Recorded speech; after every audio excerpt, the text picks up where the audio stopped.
क्या है, दोस्ती का रिश्ता क्या है, उसकी वो बॉन्डिंग जो होती है वो किस तरीके से दो दोस्तों को आपस में जोड़ती है। हम सभी के साथ जो जुड़े हैं लोग, उन्होंने अपने जीवन में जिया, वो कैसे उस रिश्ते को आज भी निभा रहे हैं, ये हम जानने की शुरुआत करेंगे। जो हमारे साथ में बैठे हैं शंकर शर्मा जी, बहुत सीनियर है सर। नमस्कार। दोस्ती के बारे में मेरा अनुभव कुछ खट्टा मिट्टा रहा है। कुछ अच्छे लोग भी मिले और कुछ ऐसे लोग भी मिले जो समय के साथ अपना स्वार्थ सिद्ध करके और चले गए। लेकिन मेरे कुछ दोस्त हैं, जैसा अभी थोड़ी देर पहले आपको उरुक्रम जी ने बताया था, हम लोग लगभग 45 साल से एक दूसरे के दोस्त हैं और हमें पता ही नहीं होता था कि हमारा समय कब निकल गया।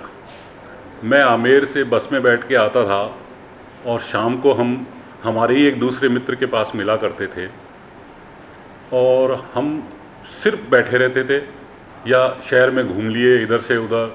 गाड़ी वाड़ी हमारे पास होती नहीं थी, सिर्फ पैदल चला करते थे। बाकी और भी दूसरे, मेरी भाषा में जो दोस्तों का ग्रुप होता है उसको बोलता हूँ गिरोह। अलग अलग लोगों के साथ अलग अलग गिरोह होते थे, सबके साथ अलग अलग तरह की बातें होती थी, सबके साथ अलग अलग तरह की मुलाकातें होती थी। किसी के साथ किसी और विषय पे, किसी के साथ किस विषय पे, इस तरीके से मिला करते थे। और दोस्ती की जहाँ तक बात करें, कई बार तो ऐसा होता था कि मेरा जो एक गिरोह था उसमें हम लोग सुबह बैठे हैं, बातें कर रहे हैं या शाम को बैठे हैं और तय कर लिया यार सुबह कहीं चलते हैं। कहाँ चलते हैं कुछ पता नहीं है। किसी के पास पैसे हैं, किसी के पास नहीं है, किसी ने कपड़े लिए हैं अपने, किसी ने नहीं लिए हैं। रात को जानने पहचानने वालों में किसी के पास गाड़ी होती थी, उसको बोल देते थे भैया सुबह चलेंगे। गाड़ी में बैठे निकल लिए, पता ही नहीं हमको हम कहाँ जा रहे हैं। और पता लगा 2-2, 3-3 दिन तक हम घर से बाहर ही रहते थे। घर वालों को बोल के जाते थे दोस्तों के साथ जा रहे हैं बस। एक बार तो ऐसा हुआ हमारे साथ कि हम 4 दोस्त थे, हमने तय किया कि चलो चलते हैं। कहाँ चलते हैं कुछ पता नहीं है। फिर गाड़ी में बैठे चल दिए। पूछा कहाँ चलें, बोले चलो हरिद्वार चलते हैं। हरिद्वार चले गए। 2 दिन हरिद्वार जाके आएंगे, वापस जयपुर आ जाएंगे। हरिद्वार जाने के बाद तय किया चलो यार केदारनाथ चलते हैं। केदारनाथ चले गए। गर्मियों का दिन, हमें किसी को अनुभव नहीं कि केदारनाथ में क्या होता है और क्या नहीं होता है।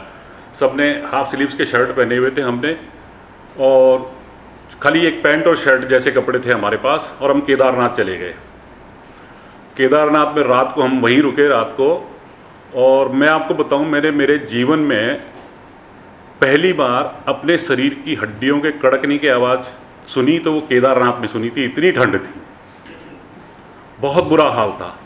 और फिर जब सुबह दर्शन करने हैं और स्नान करके दर्शन करने हैं तो आप मानोगे नहीं, बमुश्किल हमने 2-2, 4-4 जग पानी के अपने शरीर पे डाले।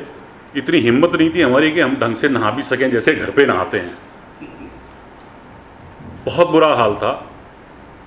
और केदारनाथ से जब उतरे हम तो बोले अब चलें वापस। बोले नहीं यार चलो बद्रीनाथ भी चलते हैं। मतलब हमारे पास किसी के पास पैसे भी नहीं।